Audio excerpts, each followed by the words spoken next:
Je suis pardonné. C'est pourquoi, même si un homme te rappelle tes anciens péchés, ne sois jamais culpabilisé si tu t'es repenti véritablement. Même si tu as attrapé un homme dans le péché et on t'a attrapé dans le péché, si tu t'es repenti, même si les hommes continuent à en parler et il y a ta vidéo sur internet, Dieu a déjà effacé cette vidéo dans sa pensée.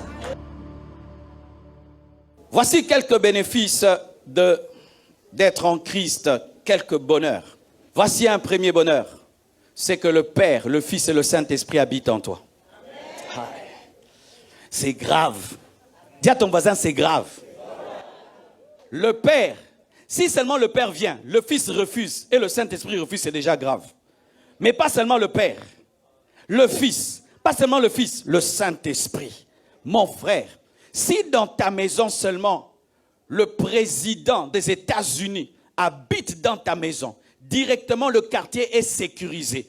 Directement, si ta maison n'est pas peinte, elle sera peinte. S'il n'y a pas le jardin, il y aura le jardin. S'il n'y a pas de piscine, il y aura la piscine. S'il n'y a pas la sécurité, il y aura la sécurité. S'il n'y a pas d'électricité, il y aura l'électricité. Mais j'aimerais te dire que plus qu'un président, il y a le Père, il y a le Fils, il y a le Saint-Esprit qui habite ton esprit. Oh, gloire à Dieu! Ainsi donc, je suis la personne la plus sécurisée sur la terre. Parce que si seulement un président habite une avenue, il y a des gardes du corps partout. S'il y en a 2 maintenant, c'est comment? S'il y en a 3, cette avenue est comment? Frère, si tu ne le sais pas, quand tu dors, il y a trop d'anges autour de toi. Mais on vous parle trop des démons et des démons et des démons, de sorte que vous n'avez plus conscience de qui vous êtes en Jésus. Dieu habite en toi. Le Père habite en toi. Le Fils habite en toi. Le Saint-Esprit habite en toi. Tu es le temple du Saint-Esprit. Tu es la maison du Saint-Esprit. Oh, dis-le, je suis la maison du Saint-Esprit. Et là où se trouve l'Esprit, se trouve Jésus. Là où se trouve Jésus, se trouve le Père. Alléluia. Tu ne peux pas avoir le Père sans avoir Jésus. Tu ne peux pas avoir Jésus sans avoir le Saint-Esprit. Là où est Jésus, vient le Saint-Esprit. Et si tu as l'Esprit, tu as le Père. Parce que le Père et le Fils sont un. J'ai Dieu en moi. J'ai Dieu en moi. Tu as Dieu en toi. Tu as Dieu en toi. Et comment un sorcier peut t'envoûter? Comment un magicien peut t'envoûter? Comment tu peux croire qu'un sorcier peut te bloquer? On ne peut pas te bloquer. Si seulement tu comprends ça, tu seras heureux. Tu dormiras dans la paix. Et même si tu habites un quartier de magiciens, tu n'auras pas peur. Parce que Dieu, quand il vit parmi les magiciens, ce sont les magiciens qui tremblent. C'est Moïse qui a persécuté les magiciens. Les magiciens n'ont jamais persécuté Moïse. La présence de Moïse en Égypte a dérangé la magie. Ce n'est pas la magie qui a perturbé Moïse. Oh, je n'évolue pas. Pourquoi? Autour de moi, il y a trop. Parce que tu ne sais pas que Dieu habite en toi. Aïe, aïe, aïe. Satan travaille à faire ceci. Que les chrétiens soient tellement conscients de ce qui est au dehors pour qu'ils oublient ce qui est dedans. Ainsi, nous avons trop conscience de la température, de la climatisation, mais nous n'avons pas conscience de la personne et des personnes qui vivent en nous. Le jour où tu es devenu chrétien, le Père, le Fils et le Saint-Esprit sont venus habiter en toi. Quel bonheur, mes frères. Quel bonheur. Qu'est-ce que tu feras même pour que moi, je puisse dormir chez toi un jour? Ce sera dur, n'est-ce pas? Essaye seulement, tu vas voir que ça ne va pas marcher. Mais Dieu, lui, va dormir et habiter chez toi. Oh! Moi, jusqu'à ta mort, je ne dormirai jamais dans ta chambre. Mais Jésus, lui, soupera avec toi, mangera avec toi, dînera avec toi. Si tu n'es pas chrétien, reçois-le aujourd'hui. Tu deviendras l'habitation de Dieu avec des majuscules.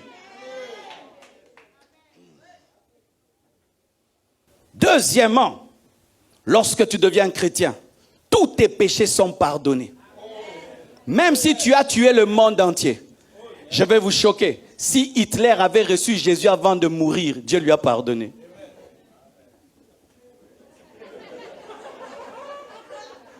Vous êtes choqués? Congolais, si Mobutu s'était repenti avant de mourir, Dieu lui a pardonné. Mobutu, c'est Seko, Dieu lui a pardonné. Dieu pardonne tout. Et Dieu pardonne pas seulement tes péchés, même les péchés des autres. Mon frère, si même tu as avorté 10 fois et tu deviens chrétien, Dieu te pardonne. Si tes péchés sont comme le cramoisi, si tes péchés sont comme le pourpre, Dieu va les changer en blanc. Dieu va te laver et ils deviendront blancs. Comme la neige, tu dois le croire. Jésus t'a pardonné. Arrête de confesser des péchés que Dieu a déjà pardonnés. Arrête de confesser des péchés que Dieu a déjà pardonnés. Arrête de confesser des péchés que Dieu a déjà pardonnés. Et si un prophète vient te prophétiser, c'est que Dieu a pardonné, c'est Satan qui l'a inspiré, ce n'est pas Dieu, parce que Dieu n'est pas dans la culpabilité, dans la condamnation, il ne se souvient plus des péchés qu'il a pardonnés. Si nous confessons nos péchés, il est juste et fidèle pour nous pardonner. Dieu t'a pardonné tes péchés passés et tes péchés présents, et il te pardonnera tes péchés futurs, mais je ne t'encourage pas à pécher. Il y a des gens qui n'ont aucune paix seulement à cause de la culpabilité. Chaque fois que tu pries, le diable ramène tes péchés au-devant de toi. Regarde, tu étais une prostituée, tu as avorté, tu as volé, tu as commis ceci, tu as commis cela, tu es indigne. Frère, aucun homme n'a été trouvé parfait lorsque Jésus est venu. Tous les hommes étaient indignes de recevoir sa grâce. Nous obtenons sa grâce par la foi. Et si tu as demandé pardon et tu as reçu Jésus, tout est effacé. Ton casier judiciaire au niveau de la mairie est plein, mais devant Dieu est vide. C'est pourquoi la Bible nous appelle des saints avant de mourir. Nous ne devenons pas saints en mourant, nous sommes saints en vivant. Nous n'avons pas besoin d'une canonisation pour être déclarés saints. Nous sommes saints parce que nous avons cru au Saint qui nous a sanctifiés. Quand Dieu regarde un chrétien qui est pardonné, il l'appelle saint. C'est pourquoi des lettres sont écrites à des saints qui sont vivants. Tu es saint. Tu es saint. Tu es trop religieux pour croire que tu es saint.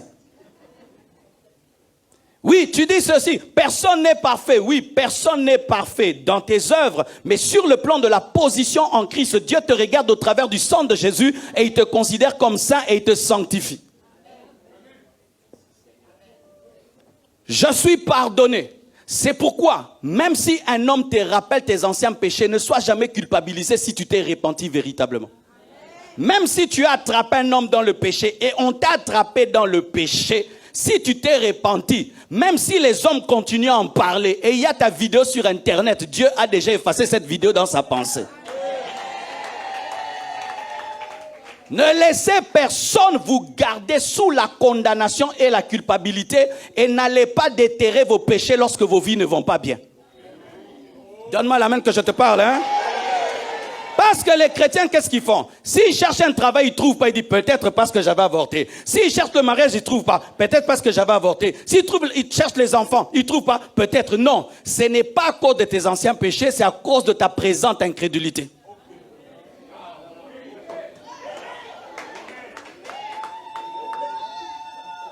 Mes frères et sœurs, quand Dieu pardonne, il ne pardonne pas comme un homme. Il pardonne comme Dieu. Et il accorde un pardon parfait. Tous tes péchés passés sont pardonnés. Quand Dieu te voit, il ne voit plus le mal. Oh, merci Jésus. Oh, merci Jésus.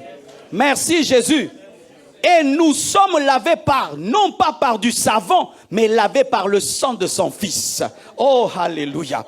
Je connais des grandes marques qui lavent bien les vêtements. Mais quand tu vas chercher là-bas, il y a de l'eau chaude ou il y a du savon ou il y a une machine terrible. Mais quand tu vas dans la blanchisserie de Dieu, tu ne trouves aucune machine, tu ne trouves aucun savon, mais tu trouves le sang, le sang, le sang, le sang de son Fils Jésus. Quand tu vas voir Dieu laver nos robes, il utilise le sang. Le sang de Jésus a coulé pour que tu sois sans tache devant Dieu. Arrêtez de confesser 1000 fois un péché déjà pardonné, vous énervez Dieu. Lorsque tu reviens toujours avec le même péché devant Dieu, tu énerves Dieu. C'est comme mon enfant, il casse la télé. Et puis il dit pardon papa, je lui pardonne. Et puis quand on mange, pardon papa, pourquoi? La télé. On joue un peu au foot, pardon papa, la télé. On joue un peu au basket, papa, j'ai petit. Tu as un problème, Maintenant, ce qui va m'énerver, ce n'est pas la télévision cassée, mais c'est l'incrédulité par rapport au pardon. Ce qui énerve Dieu dans ta vie, c'est l'incrédulité par rapport à la grâce. Depuis que tu es devenu chrétien, Dieu a tout oublié. Quoi, tu aimerais quoi? Que je te dise de donner de l'argent pour être pardonné.